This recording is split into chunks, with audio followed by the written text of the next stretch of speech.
ของประชาชนคนเมืองแพร่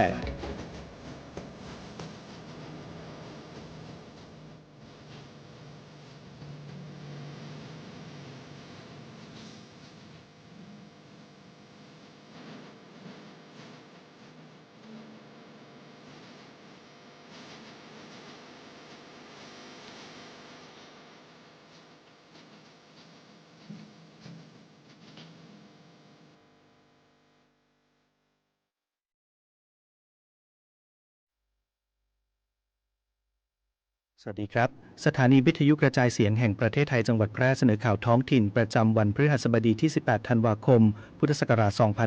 2568 โดยมีหัวข้อข่าวดังนี้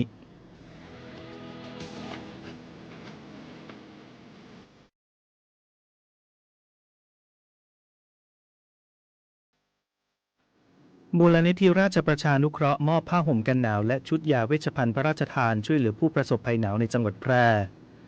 จังหวัดแพร่จัดโครงการคลินิกเกษตรเคลื่อนที่ในพระราชานุเคราะห์ให้บริการแบบครบวงจรณจุดเดียวจังหวัดแพร่ปล่อยแถวระดมกวาดล้างอาชญากรรมก่อนวันคริสต์มาสและเทศกาลปีใหม่ 2569 กรมการค้าภายในจัดมาตรการคุมเข้มการจำหน่ายกระเช้าของขวัญปีใหม่พร้อมร่วมผู้ประกอบการทั่วประเทศ Kick Off เปิดมหกรรมลดราคาสินค้าครั้งใหญ่ 23 ธันวาคมนี้โครงการคนละครึ่ง plus ประชาชนยังใช้สิทธิ์ไม่ครบ 14 ล้านคนให้รีบใช้จ่ายภายใน 31 ธันวาคมนี้ส่วนร้านค้าคนละครึ่ง plus เร่งอบรมพัฒนาทักษะภายใน 19 ธันวาคมต่อไปเป็นรายละเอียดของข่าว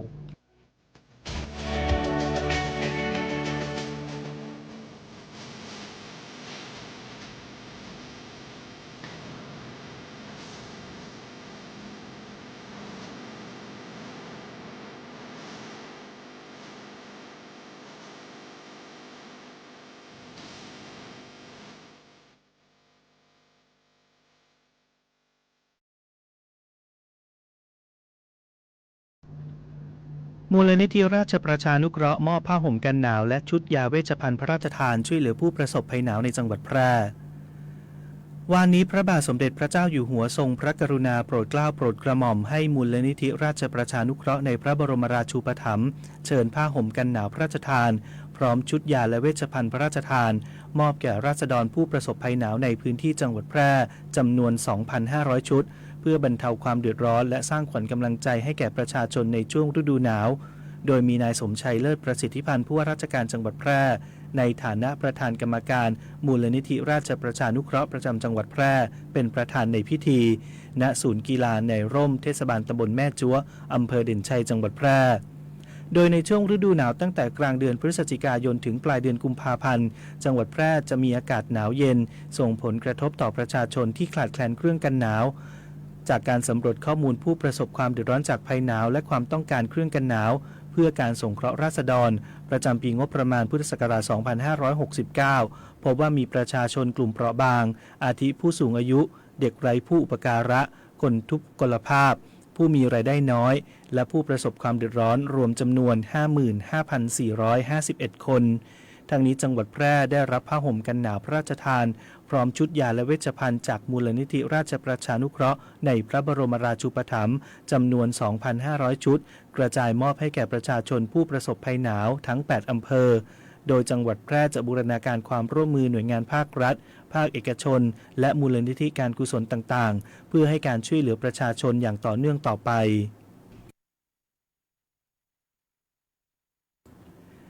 จังหวัดแพร่จัดโครงการคลินิกเกษตรเคลื่อนที่ในพระราชานุเคราะห์ให้บริการแบบครบวงจรณจุดเดียวที่โรงเรียนม่วงไข่พิทยาคมอำเภอหนองม่วงไข่นายสมชัยเลิศประสิทธิพันธ์ผู้ว่าราชการจังหวัดแพร่เป็นประธานเปิดโครงการคลินิกเกษตรเคลื่อนที่ในพระราชานุเคราะห์สมเด็จพระบรมโอรสาธิราชสยามกุฎราชกุมารครั้งที่ 1 ประจำปีงบประมาณ 2569 โดยสำนักงานเกษตรจังหวัดแพร่ร่วมกับหน่วยงานในสังกัดกระทรวงเกษตรและสหกรณ์และภาคีเครือข่ายร่วมกันจัดขึ้นเพื่อให้บริการแก่เกษตรกรในพื้นที่ห่างไกลให้สามารถเข้าถึงการบริการทางการเกษตรได้อย่างครบถ้วนในคราวเดียว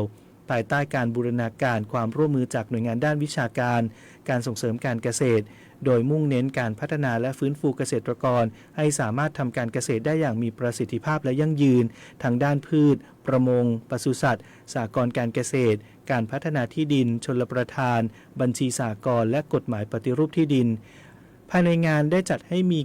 การให้บริการแบบครบวงจรณจุดเดียวหรือ One Stop Service ในรูปแบบคลินิกเกษตรเคลื่อนที่พร้อมทั้งจัดแสดงนิทรรศการและถ่ายทอดเทคโนโลยีการเกษตรใหม่ๆเพื่อกระตุ้นให้เกษตรกรได้เรียนรู้และนำไปประยุกต์ใช้ในพื้นที่ของตนเอง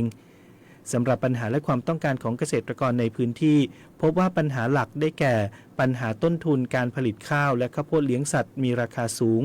ราคาผลผลิตตกต่ำและโรคและแมลงในข้าวและข้าวโพดเลี้ยงสัตว์อีกทั้งกิจกรรมภายในงานได้มีการฝึกอบรมระยะสั้นให้กับเกษตรกรเพื่อป้องกันและแก้ไขปัญหาด้านการเกษตรที่สำคัญในพื้นที่ทั้งการลดต้นทุนการผลิตและการป้องกันกำจัดโรคและแมลงศัตรูพืชโดยมีเกษตรกรจากพื้นที่อำเภอหนองม่วงไข่และอำเภอใกล้เคียงเข้ามารับบริการและในโอกาสเดียวกันได้มีพิธีมอบเกียรติบัตรแก่ผู้สนับสนุนการจัดงานรวมถึงมอบพันธุ์ปลากินพืชให้แก่ตัวแทนผู้นำชุมชนนำไปปล่อยในแหล่งน้ำสาธารณะด้วย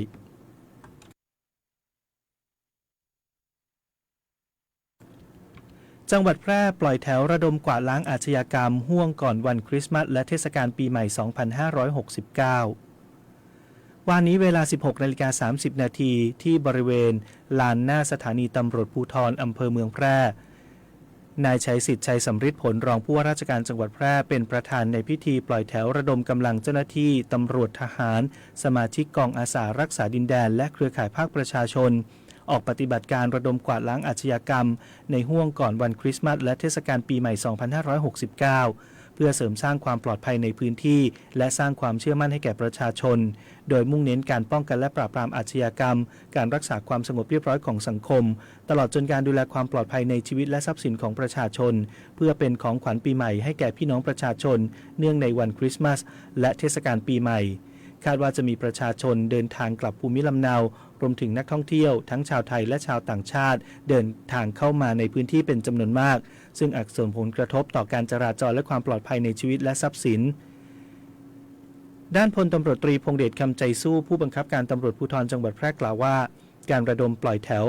ครั้งนี้จะเน้นการรักษาความปลอดภัยในช่วงเทศกาลส่งท้ายปีเก่าต้อนรับปีใหม่และเทศกาลคริสต์มาสเพื่อให้ประชาชนได้ใช้ชีวิตอย่างมีความสุขโดยได้กำชับให้เจ้าหน้าที่ทุกฝ่ายปฏิบัติหน้าที่อย่างเข้มงวดเน้นย้ำความปลอดภัยด้านการจราจรการตั้งด่านเพื่ออำนวยความสะดวกแก่ประชาชนพร้อมทั้งกวดขันจับกุมการเล่นดอกไม้เพลิงพลุประทัดการปล่อยโคมลอยรวมถึงการยิงปืนในช่วงเทศกาลเฉลิมฉลองซึ่งเป็นการกระทำผิดกฎหมายป้องกันไม่ให้เกิดความสูญเสียต่อชีวิตและร่างกายของประชาชน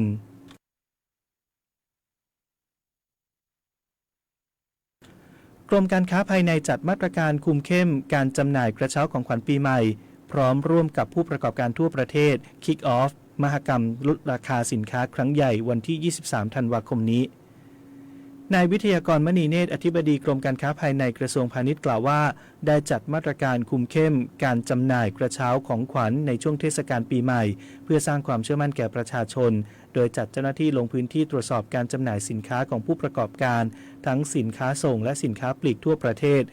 กำหนดให้มีการติดป้ายรายการและราคาสินค้าในกระเช้าให้ชัดเจน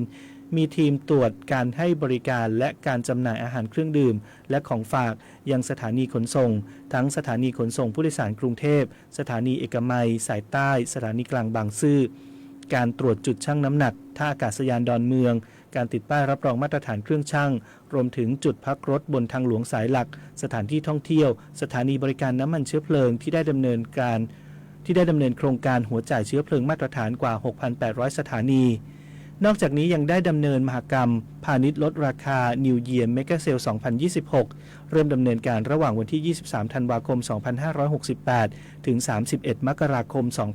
2569 โดยร่วมกับผู้ประกอบการและแพลตฟอร์มออกร้านจำหน่าย 261 รายลดราคาสินค้าสูงสุดถึง80%แบ่งเป็นสินค้าอุปโภคบริโภค 6,880 รายการกลุ่มบริการ 1,670 รายการและสินค้าออนไลน์มากกว่า 30,000 รายการโดยจะ Kick Off เปิดตัวการจัดมหกรรมที่กระทรวงพาณิชย์ในวันที่ 23 ธันวาคมนี้ ซึ่งจะมีการออกร้านจำหน่ายสินค้ามากกว่า250แห่งและการเปิดตัวการจัดกิจกรรมยังห้างร้านต่าง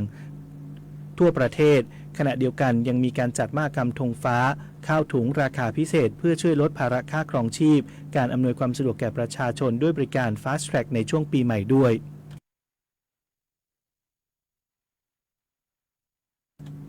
โครงการคนละครึ่ง plus ประชาชนยังใช้สิทธิ์ไม่ครบ14ล้านคนให้รีบใช้จ่ายภายใน31ธันวาคม2568ส่วนร้านค้าคนละครึ่ง plus เร่งอบรมพัฒนาทักษะภายใน19ธันวาคมนี้รับเงินสนับสนุน 2,000 บาทขณะนี้ใกล้สิ้นสุดการใช้สิทธิ์โครงการคนละครึ่ง plus เฟส 1ซึ่งได้รับผลตอบรับที่ดี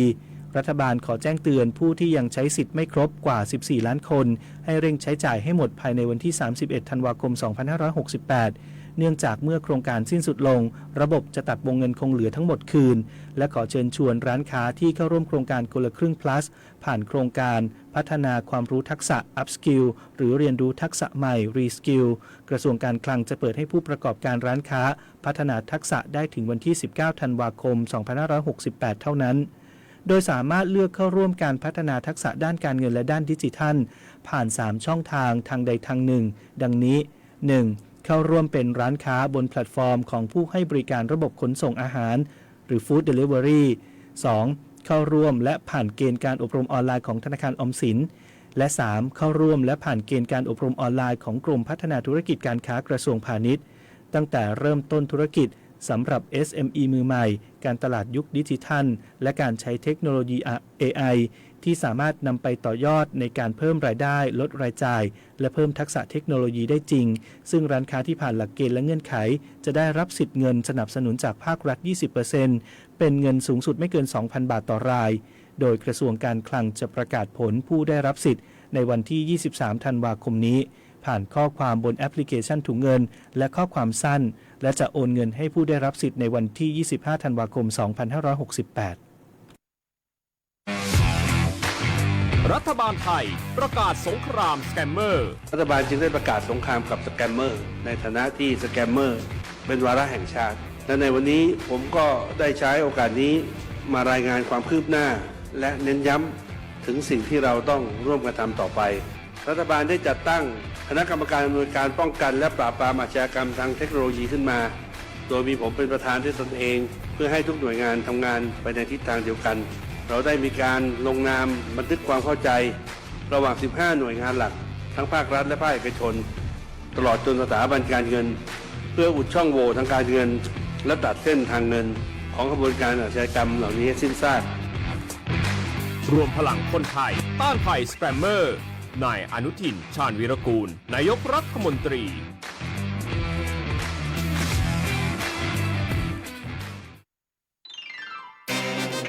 กฎหมายง่ายจังแค่ฟังก็เข้าใจโดยสำนักงานกิจการยุติธรรมตอนต่อเติมห้องเช่าทำได้ไหม นี่ฉันว่าจะต่อเติมห้องที่เพิ่งเช่าซะหน่อยนึงอ่ะมันเก่าละพอดีฉันเห็นใน Facebook เขาทำต่อเติมกันสวยดีนะเลยกะว่าจะทำมั่งอ่ะแกว่าฉันควรจะเริ่มจากตรงไหนก่อนดีอ่ะโอ้จะทำใหม่ขนาดนี้บอกเจ้าของที่ให้เช่าหรือยังเนี่ยยังเลยจ้านี่ฉันต้องบอกเจ้าของเขาด้วยเหรอใช่แล้วค่ะกฎหมายกรรมสิทธิ์ว่าไว้การที่ผู้เช่าห้องจะต่อเติมหรือบ้านต้องขออนุญาตผู้ให้เช่าก่อนนะคะหากเกิดความเสียหายผู้ให้เช่าสามารถเรียกค่าเสียหายได้และหากไม่ขออนุญาตก่อนมีโทษจำคุกไม่เกิน3เดือนหรือปรับไม่เกิน 60,000 บาทหรือทั้งจำทั้งปรับและจะถูกปรับเงินรายวันไม่เกินวันละ 10,000 บาทด้วยนะคะฉะนั้นทำอะไรต้องแจ้งเจ้าของห้องเจ้าของอาคารก่อนนะคะโอเคฉันเข้าใจแล้วล่ะโถฉันก็คิดว่าทำได้เลยถ้างั้นเดี๋ยวฉันไปบอกเจ้าของเขาก่อนดีกว่าเนาะหากสงสัยเรื่องกฎหมายหรือได้รับความไม่เป็นธรรมติดต่อสำนักงานยุติธรรมจังหวัดทั่วประเทศหรือโทรสายด่วนยุติธรรม1111กด77นะ จะบอกให้เชิญชวนประชาชนออกมาใช้สิทธิ์เลือกตั้งอบต. ขอเชิญชวนพี่น้องประชาชนผู้มีสิทธิเลือกตั้งทุกท่านออกมาใช้สิทธิ์เลือกตั้งสมาชิกสภาอบต.และนายกอบต.ในวันอาทิตย์ที่ 11 มกราคม 2569 ตั้งแต่เวลา 8 นาฬิกาถึง 17 นาฬิกา ณ หน่วยเลือกตั้งที่ท่านมีชื่อ เตรียมบัตรประชาชน ตรวจสอบสิทธิ์ เข้าคูหากากบาท เลือกสมาชิกสภาอบต.และนายกอบต.รวมเป็นหนึ่งพลังที่ขับเคลื่อนประชาธิปไตยในท้องถิ่น สร้างสรรค์ประเทศไทยพร้อมใจไปเลือกตั้ง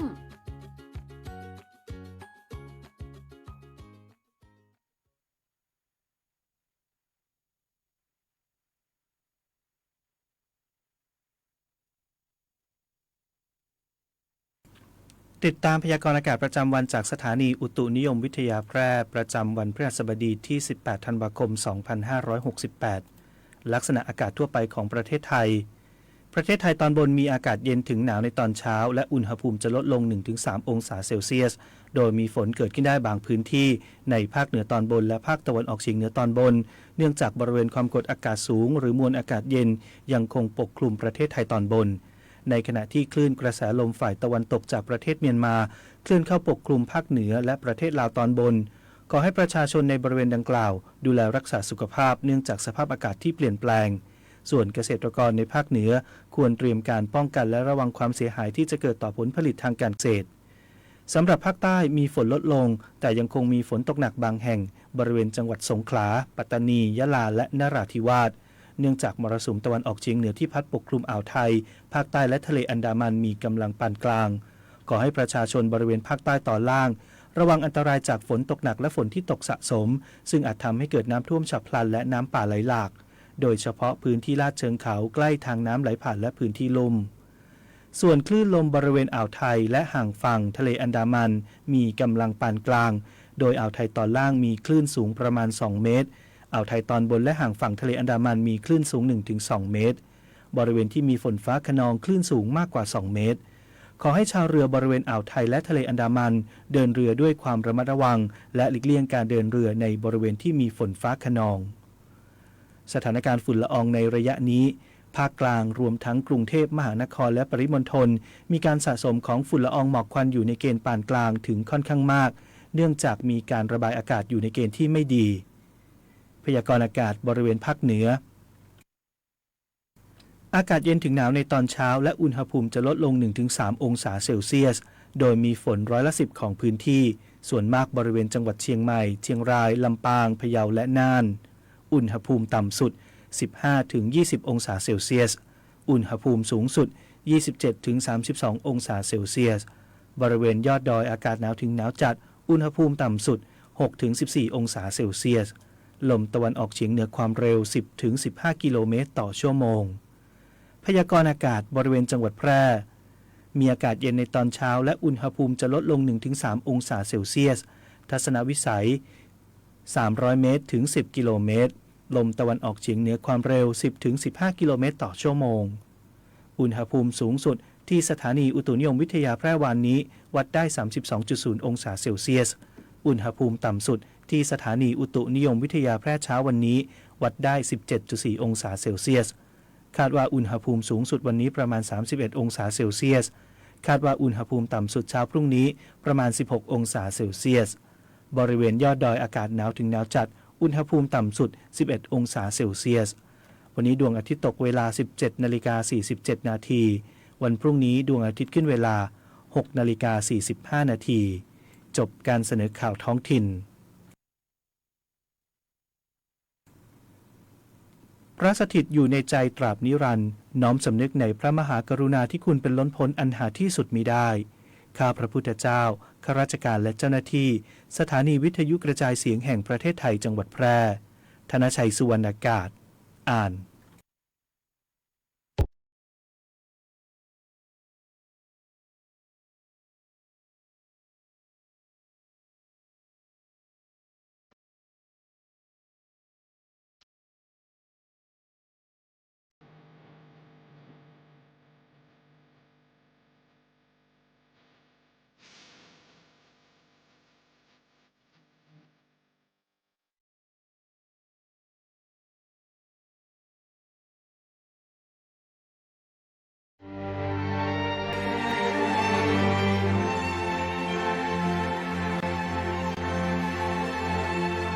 สถานีวิทยุกระจายเสียงแห่งประเทศไทย 70 สถานีทั่วทุกภูมิภาค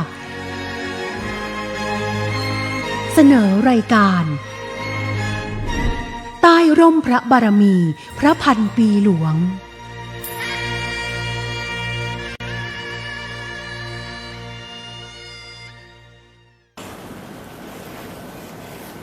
สวัสดีค่ะคุณผู้ฟังและคุณผู้ชมค่ะต้อนรับเข้าสู่รายการใต้ร่มพระบารมีพระพันปีหลวงค่ะวันนี้รายการเราออกอากาศจากสถานีวิทยุกระจายเสียงแห่งประเทศไทยจังหวัดประจวบคีรีขันธ์นะคะและก็นำออกอากาศพร้อมกันทุกสถานีวิทยุกระจายเสียงแห่งประเทศไทยในสังกัดกรมประชาสัมพันธ์ทั่วประเทศค่ะ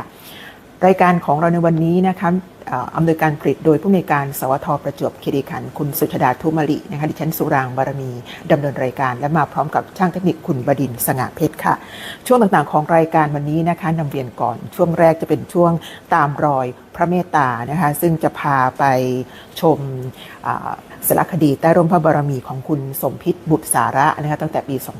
2562 ซึ่งพาไปที่วนอุทยานปราณบุรีความสุขพระราชทานนะคะซึ่งมีความผูกพันกับสมเด็จพระนางเจ้าสิริกิติ์พระบรมราชินีนาถพระบรมราชชนนีพันปีหลวงค่ะและช่วงที่2จะเป็นช่วงภาพเก่าเล่าเรื่องนะคะวันนี้ก็จะมีเรื่องของบุคคลนะคะที่ได้มีโอกาส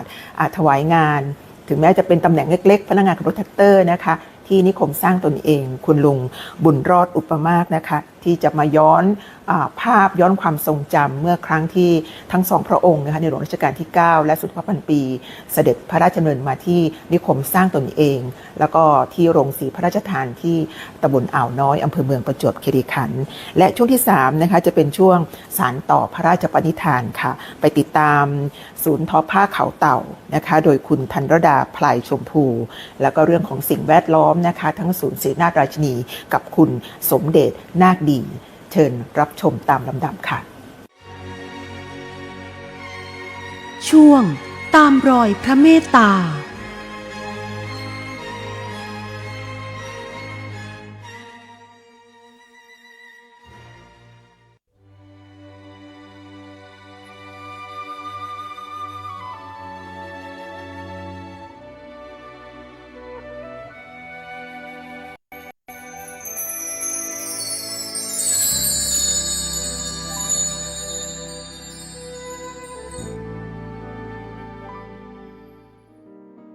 โครงการพัฒนา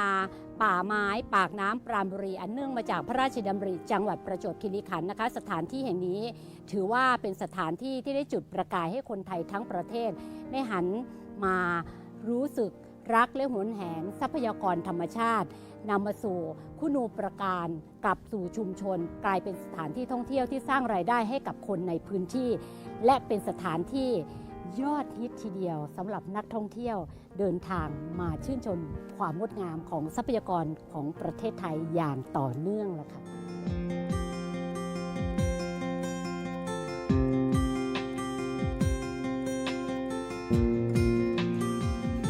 แสงตะวันที่สาดทอตลอดแนวยาวของเส้นทางเดินศึกษาธรรมชาติป่าชายเลน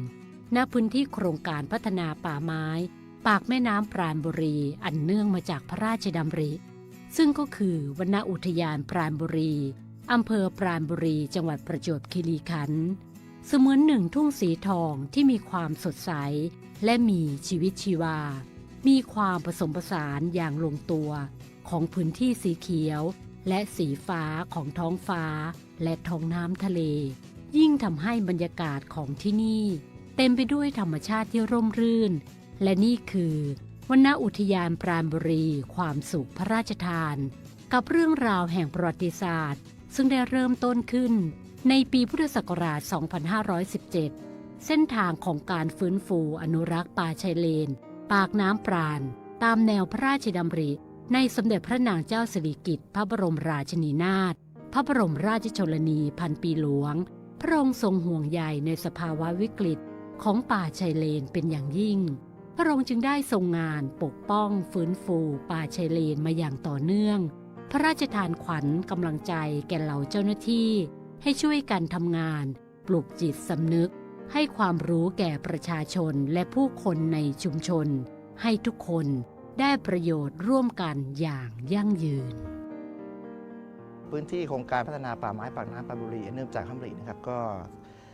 ประมาณ 70% นะครับก็จะเป็นพื้นที่ป่าชายเลนที่เราได้เห็นอยู่ตรงนี้ครับตรงนี้มีความสำคัญเพราะว่าพื้นที่ป่าชายเลนเนี่ยจะเป็นแนวกันชนกันลมได้เป็นอย่างดีแล้วก็เป็นแหล่งอนุบาลสัตว์น้ำนะครับซึ่งตรงนี้นะครับสะพานทางเดินศึกษาธรรมชาติป่าชายเลนตรงจุดนี้ก็เป็นจุดสิ่งที่สมเด็จพระนางเจ้าสิริกิติ์พระบรมราชินีนาถพระบรมราชชนนีพันปีหลวงครับพระองค์ท่านได้จุดประกายไว้นำมาซึ่งประโยชน์ทางองค์ทางอ้อมอย่างเช่นเป็นรายได้ของชุมชนนะครับจากการที่ว่าขายอาหารขายเครื่องดื่มโดยภาพรวมแล้วในพื้นที่ป่าชายเลนทั้งที่จังหวัดประจวบก็ถือว่าที่นี่เป็นสถานที่ที่ว่ามีความอุดมสมบูรณ์ที่แห่งหนึ่งครับดังนั้นเพียงก้าวแรกที่ได้เดินเข้าสู่ผืนป่าพระราชทานวนอุทยานปราณบุรีเราสามารถสัมผัสถึงเสน่ห์แห่งผืนป่าผสมผสานพันไม้ป่าชายเลนนานาชนิดเป็นอีกหนึ่งแหล่งท่องเที่ยวควบคู่ไปกับแหล่งเรียนรู้เพราะที่นี่มีเส้นทางเดินศึกษาธรรมชาติป่าชายเลนเพื่อให้นักท่องเที่ยวได้เดินชมเป็นสะพานไม้ยกระดับขนาดความยาว1 กิโลเมตรลัดเลาะไปตามป่าชายเลนซึ่งเราจะได้ชมพันไม้ชนิดต่างๆทั้งโกงกางโปร่งแดงตะบูนดำมีป้ายข้อมูลให้ความรู้ตลอดเส้นทางศึกษาธรรมชาติจุดประกายงานอนุรักษ์ทรัพยากรธรรมชาติลงสู่หัวใจประชาชนและเยาวชนที่จะเติบโตเป็นพลังการอนุรักษ์ทรัพยากรธรรมชาติของแผ่นดินต่อไปผมภูมิใจมากครับที่ประเทศไทยเรามีวิวสวยๆมีพื้นที่ดีๆที่ให้คนไทยแล้วก็วัยรุ่นเยาวชนคนไทยได้มาเที่ยวแล้วก็ได้มีโอกาสได้เห็นสภาพแวดล้อมที่สวยงามตอนนี้โรคมันกำลังจะร้อนมันร้อนมากๆเลยนะครับผมก็ว่าที่มันดีมากเลยที่เมืองไทยที่มีต้นไม้สวยๆอย่างเงี้ยมันมันลมรื่นมากเลยครับเอาออกซิเจนออกไปนี่บริสุทธิ์อากาศบริสุทธิ์จริงๆเลยครับที่สำคัญ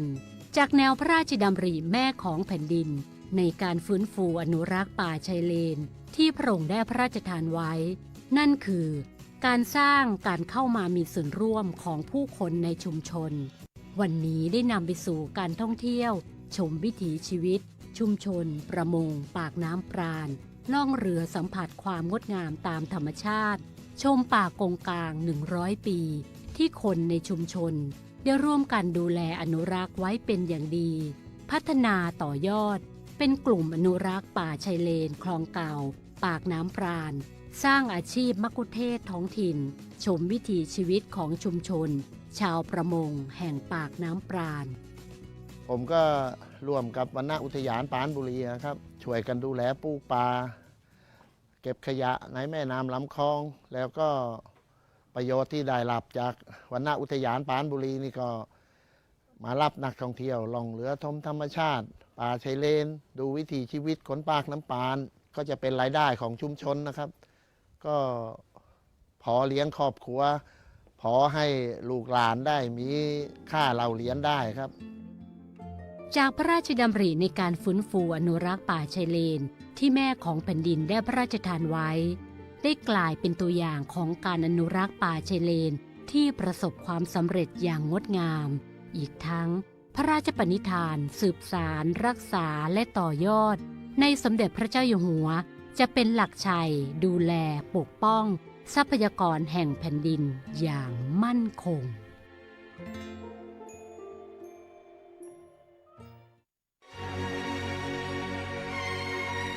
ช่วงภาพเก่าเล่าเรื่อง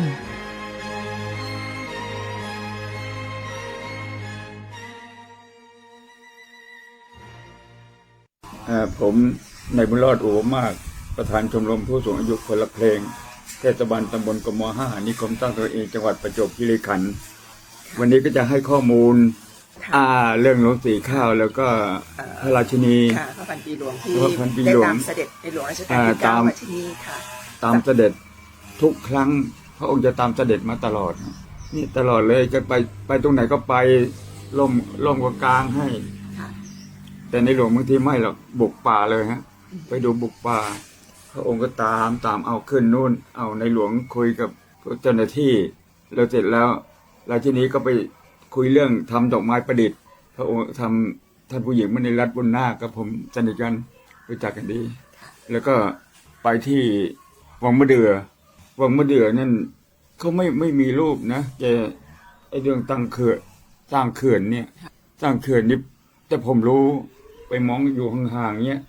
รู้ว่าสร้างเขื่อนตอนแรกก็จะสร้างไอ้ตรงนู้น2 แห่งพระองค์เอาแผนที่กลางเลยมีเจ้าพายุมีไฟฉายส่องพระองค์ก็ดูแผนที่แกดูไปแกปักหลักตรงนั้นเลยให้เอามานึกถึงที่หลังนี่ทำไมตรงนี้ก็ไม่ใหญ่นะงูใหญ่กว่าตั้งเยอะตั้ง3,000 ไร่ไม่เอาเพราะถ้าเอาตรงนั้นแล้วผมมาคิดทีหลังถ้าเอาตรงนั้นแล้วนะน้ำจะมาทางเดียวธรรมดานำมา2 ทางถ้าทำตรงนี้นำมา2 ทางจะได้น้ำเยอะโอ้ยพระองค์เก่งมากเลยดูหมดทางแผนที่ราชินีก็ไปดูบางทีก็ส่องไฟให้มั่งอะไรให้มั่งแล้วก็เสด็จมาที่ชุมชนร่มไทรสมัยก่อนนะก็มาส่งดนตรีกับชาวบ้านนะท่านทรงดนตรีครับพระองค์ทรงดนตรีทรงเครื่องอะไรอะคะรู้สึกจะเป็นจอเป็นอะไรต่ออะไรนี่แหละมั้งนัดราชินีแกบอกก็ส่งดนตรีไม่ได้ส่งดนตรีได้ครับมาที่นี่ก็พระองค์รักนิคมมากนี่พอจะจำได้ไหมคะว่าพระองค์เสด็จมากี่ครั้งคะโอ้โหแสดงว่าหลายครั้งไม่ต่ำจาก6 ครั้งได้รับเสด็จทุกครั้งไหมคะได้อยู่ห่างๆนะก็ทุกครั้งนะตอนนั้นอายุประมาณเท่าไหร่คะแล้วความรู้สึกเป็นยังไงคะเจ้าฟ้าเจ้าแผ่นดินเสด็จมาถึงบ้านของเราประทับใจมากเลยพระองค์ทั้ง2 พระองค์นะน้ำตาไหลบางทีน้ำตาไหลเลยพระองค์ช่วยราษฎรนี่กลางร่มหนีมา2 องค์หนีมาตะมุดเลยมาตีห้ากว่ามั้งมาถึงพระกำลังแปรงฟันอยู่บอกในหลวงเสด็จเอาตายแล้วทำไงจะแบกเก้าอี้กันมันต้อนรับอะไรไม่ต้องแล้วบอกไม่ต้องท่านมาก็เดินคันมันเหมือนคันนาที่จะปลูกป่านสนนารายณ์ในหลวงนี่เดินดูป่านสนนารายณ์แทบทุกต้นเลยว่ามันงามไหมอะไรไหมเลือดออกจิ๊บๆเลยฮะป่านสนนารายณ์นี่ปวดมากเลยลองดูเถอะโดนนิดก็ปวดแล้วพระองค์เฉยพอขึ้นไปเราก็ไปขึ้นข้างหลังมีกระไดสั่งที่ทำการเก่าเขาก็ขึ้นไปนั่งธรรมดานั่นน่ะมีที่นั่งนี่ผมก็ไปพวกเราก็ไปอยู่ใกล้ๆไปดูเห็นเลือดเลยฮะเลือดซิบโอ้โหพระองค์ผมทำโครงการให้พระองค์7 โครงการ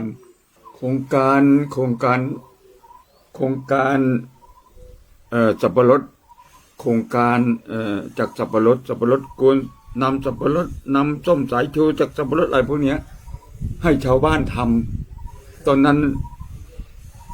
นี่ขายไม่ออกนะสับปะรดขายไม่ออกครับฆ่าตัวตายก็มีพระองค์เห็นแล้วจะเปลี่ยนจากสับปะรดตอนแรกก็จะดูว่าไอ้ใบสับปะรดนี่จะเอาจะทำอะไรมันเล็กไปพระองค์ไปรีดแล้วฮะรีดไอ้ใยของสับปะรดนะไม่ได้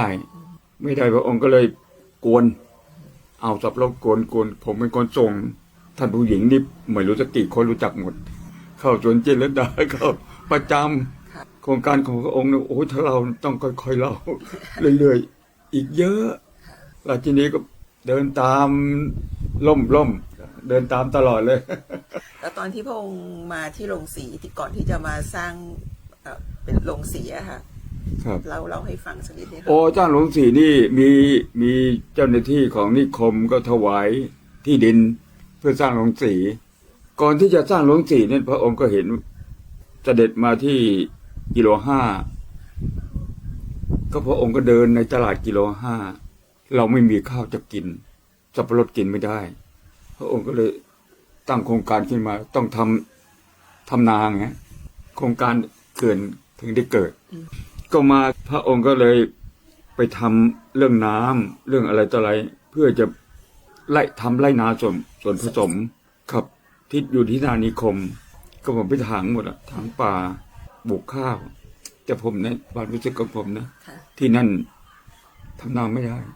ครับมันเป็นหินกรังเนี่ยมันทัตเต้ยังขุดไม่ลงเลย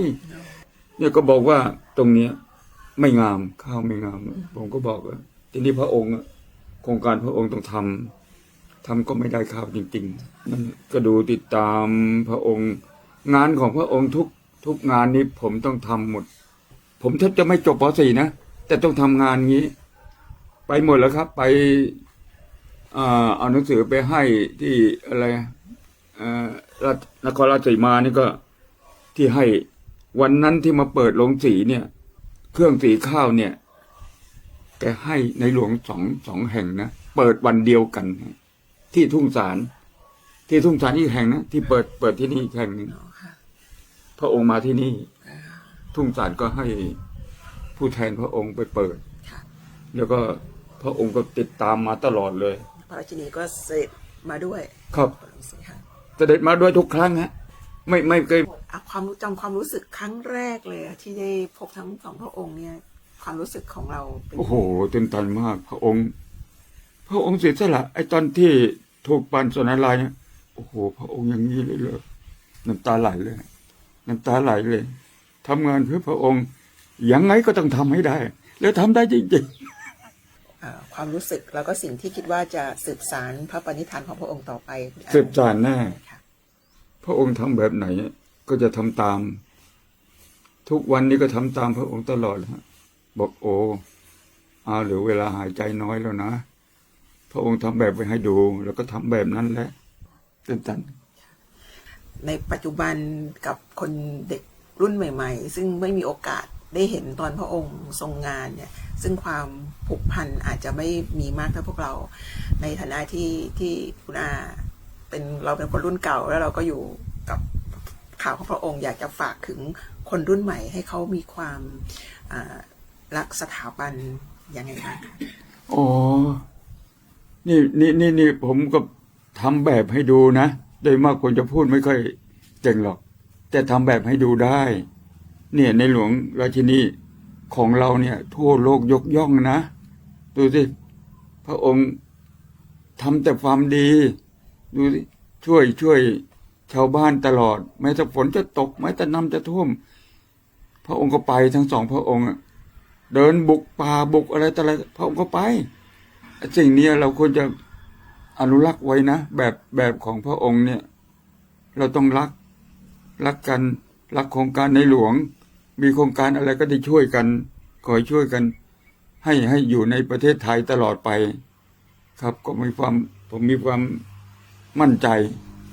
ว่าทุกคนต้องรักในหลวงดูราชินีไปตรงนั้นตรงนี้อะไรต่อเนี่ยน้ำตาไหลนอนน้ำตาไหลเลยผม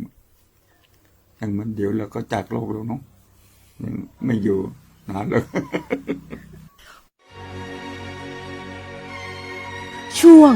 สารต่อพระราชปณิธาน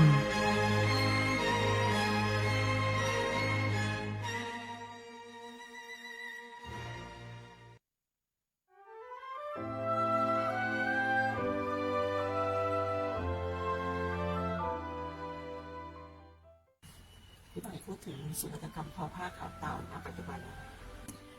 นี้ศูนย์ทอผ้าขาวเต่าอะค่ะก็เป็นทั้งศูนย์เรียนรู้ค่ะแล้วก็เป็นที่ศึกษาดูงานให้กับนักท่องเที่ยวแล้วก็เป็นที่เรียนรู้ให้กับนักศึกษาตั้งแต่ประถมจนถึงมหาวิทยาลัยด้านสิ่งทอแล้วก็เปิดรับคณะดูงานจากองค์การต่างๆแล้วก็เทศบาลต่างๆที่ทั่วประเทศนะคะที่เขาอยากมาศึกษาดูงานและช่วงนี้ก็เป็นส่วนของงานที่ต้องกราบพระบรมศพของพระพันปีหลวงก็จะมาเยี่ยมเรื่องของโครงการพระพันปีหลวงด้วยเป็นการศึกษางานของพี่เลียค่ะแล้วพี่หน่อยก็ทำมาต่อเนื่องจากคุณแม่นะคะเล่าให้ฟังนิดนึงค่ะก็ที่ทำนะคะเริ่มแรกตั้งแต่ปี2546ค่ะที่เข้ามาตั้งแต่ครั้งแรกนะคะก็ได้มาเรียนรู้เรื่องของการทอผ้าแต่จริงๆแล้วว่าก็มันมีความสงสัยอยู่ในใจว่าแม่ทำอะไรตั้งแต่แม่เข้ามาทำอะไรตั้งแต่เช้าเย็นๆแล้วก็พอได้เข้ามาก็ได้มาสัมผัสถึงได้มาเห็นว่าในกระบวนการต่างๆที่แม่ได้ทำอะมันมีความยากมันมีความละเอียดมันต้องใช้ความอดทนมากฉะนั้นเราก็เลยเริ่มศึกษาเรียนรู้เริ่มมีความสงสัยในตัวเองแล้วก็เข้ามาสัมผัสจนแม่ก็ชวนเข้ามา ำแล้วก็ช่วงที่เปิดมีการฟื้นฟูครั้งที่2ก็ได้มีอาจารย์มาสอนค่ะก็ได้เรียนรู้ทั้งหมดทุกกระบวนการทำเองทุกกระบวนการแล้วก็เราก็ได้สัมผัสและได้ทำแล้วก็มีความรู้สึกว่างานแบบนี้มันหายากแล้วมันเป็นสิ่งที่เราต้องรักษาเอาไว้เพื่อให้คนรุ่นหลังได้มาศึกษาเรียนรู้มันไม่ใช่ว่างานกิจกรรมแบบนี้มันจะต้องเชยแบบกับคนยุคก่อนๆแต่เราสามารถพัฒนาและปรับเปลี่ยนให้กับเข้ายุคเข้าสมัยมากขึ้นถึงแม้ว่าเทคโนโลยีจะมีความทันสมัยมากขึ้นแต่ความเป็นผ้าไทยเราก็พยายามเชื่อมโยงความเป็นผ้าไทยเข้ากับยุคสมัยที่มีความเจริญเติบโตไปพร้อมๆกันได้แล้วก็มีการพัฒนาในเรื่องของการแปรรูปนอกจากการทอแล้วก็สามารถไปแปรรูปเป็นให้ตรงกับความต้องการของลูกค้าแล้วก็แปรรูปให้เข้ากับเทรนด์ต่างๆแต่ยังคงความเป็นผ้าทอขาวเต่าตอนนี้เรามีกลุ่มทอผ้าขาวเต่าอยู่เยอะไหมคะสมาชิกที่นี่ใช่ไหมคะสมาชิกที่นี่อยู่ประมาณ10 คนค่ะแต่ว่าเราก็มีเครือข่ายในการที่จะเชื่อมโยงกันเพื่อที่จะให้มีรายได้สู่ชุมชนอันนี้คือเวลาที่เรามีงานออเดอร์เยอะตรงเราผลิตไม่ทันเราก็จะมีการสร้างเครือข่ายในการที่จะผลิตทันแล้วก็สร้างเครือข่ายในการที่จะเอาไปแปรรูปก็คือเราก็หาช่างต่างๆในชุมชนของเราหรือในอำเภอของเราจังหวัดของเราเนี่ยเป็นตัวเชื่อมโยงว่าพอเราผลิตผ้าแล้วก็เอากลุ่มนี้ไปแบบเป็นเสื้อผ้าผู้ชายนะเสื้อผ้าผู้หญิงนะกลุ่มเหล่านี้เขาก็จะมีรายได้ต่อจากเราทีนึงแล้วถึงความรู้สึกกับพระพันปีหลวงนะคะที่พระองค์ได้เห็นความสำคัญแล้วก็มาให้ชาวบ้านของเราได้มีอาชีพก็โครงการนี้พอเราได้สัมผัสไปเรื่อยๆได้ทำไปเรื่อยๆอ่ะมันมีคุณค่ามากๆมีคุณค่าแล้วก็เป็นสิ่งที่เราต้องศึกษารักษาและต่อยอดโครงการนี้เอาไว้คือโครงการนี้ไม่ได้ทำเพื่อที่จะแค่ฝึกให้ทุกคนมีอาชีพแต่ทุกคนที่ทำที่ตรงนี้มีรายได้กลับคืนมาแล้วก็สถานที่แห่งนี้ก็เป็นจุดหนึ่งที่สร้างรายได้ให้กับคนในชุมชนด้วยมันเป็นสิ่งที่เราจะต้องแม้กระทั่งตัวเองหรือคนในชุมชนเองก็ต้องช่วยกันรักษาสืบสานแล้วก็สืบสานรักษาและต่อยอดโครงการนี้ต่อไปให้คนรุ่นหลังให้คนยุคใหม่ๆได้เข้ามาเรียนรู้แม้กระทั่งคนต่างชาติเองก็ยอมรับในงานหัตถกรรมของท่านปีหลวงด้วยในการศึกษาไปสู่คนรุ่นใหม่ตอนนี้เราทำยังไงตอนนี้ก็คือ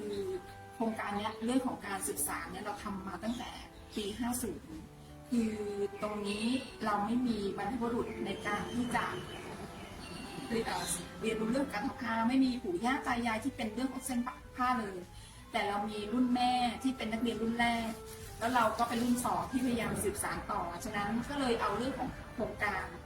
ของทอผ้าเนี่ยเข้าเป็นวิชาสอนเสริมให้กับนักเรียนในชุมชนชั้นป .4 ป .5 ป .6 ได้มาเรียนรู้เรื่องของการทอผ้าแล้วก็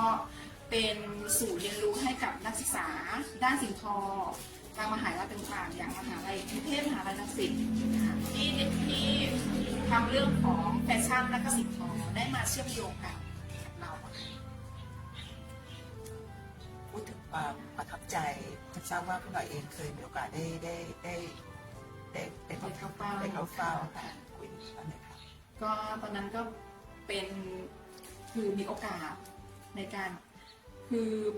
โอกาสมีมา2 ครั้งแต่ว่าได้รับครั้งหนึ่งอีกครั้งหนึ่งคือพระองค์ท่านป่วยคือขาแพงก็เลยให้ประเทศท่านมาแทนอันนั้นก็จะอันนั้นก็เป็นสิริมงคลให้กับตัวเองก็คือครั้งที่2ที่เป็นการเชิญค่ะอันนั้นเก็บทุกวันนี้เก็บถึงแม้ว่าจะเป็นซองการ์ดชิ้นหนึ่งแต่มันมีคุณค่าสำหรับตัวเองมากว่าองค์ท่านยังเห็นเรานะว่าเรายังทำแต่เราก็ยืนหยัดมาตั้งนานแล้วว่าเราพยายามทำโครงการของแม่หลวงเนี่ยสืบต่อไปให้คนรุ่นหลังได้เห็นแล้วก็พยายามที่จะสืบสานทำตรงนี้ต่อไปก็เป็นสิ่งที่มันเป็นภาพภูมิใจซึ่งมันอยู่ ข้างในแล้วไม่สามารถออกพูดเป็นคำพูดได้ แต่ถามว่ารักพระองค์ท่านมากแล้วก็เคารพแล้วก็ขอบพระคุณพระองค์ท่านเป็นอย่างสูงมากที่พระราชทานอาชีพเนี่ยค่ะจากอาชีพเสริมรุ่นแม่จนกลายเป็นอาชีพหลักให้คนในชุมชนให้คนในรุ่นใหม่ได้มีอาชีพมีรายได้เลี้ยงครอบครัวเลี้ยงตัวเองได้ยืนหยัดได้ถึงทุกวันนี้ค่ะท้ายสุดแนะนำหน่อยค่ะว่าถ้าเกิดใครที่จะมาเยี่ยมชมหรือว่ามาซื้อเนี่ยเรามีช่องทางอย่างไรบ้างสำหรับที่ศูนย์ที่นี่ค่ะช่องทางของการจำหน่ายที่นี่นะคะก็จะมีผ่านเฟซบุ๊กนะคะศูนย์กิจกรรมของผ้าบ้านของเก่าแล้วก็ผ่านเพจก็คือผ้าไทยบ้านของเก่าค่ะแล้วก็จะเป็นส่วนเบอร์โทรก็สามารถแอดไลน์นะคะเบอร์โทรได้ที่ 0889532691 หรือ 091793753591อย่างเงี้ยค่ะก็สามารถแอดไลน์แล้วก็สั่งซื้อกันได้เพราะว่าผ้าเราเป็นผ้าบางชิ้นมีชิ้นเดียวค่ะมีชิ้นเดียวงานผ้าทอที่มีชิ้นเดียวสีเดียวอะไรอย่างเงี้ยค่ะก็สามารถแอดไลน์ได้ค่ะขอบคุณมากค่ะ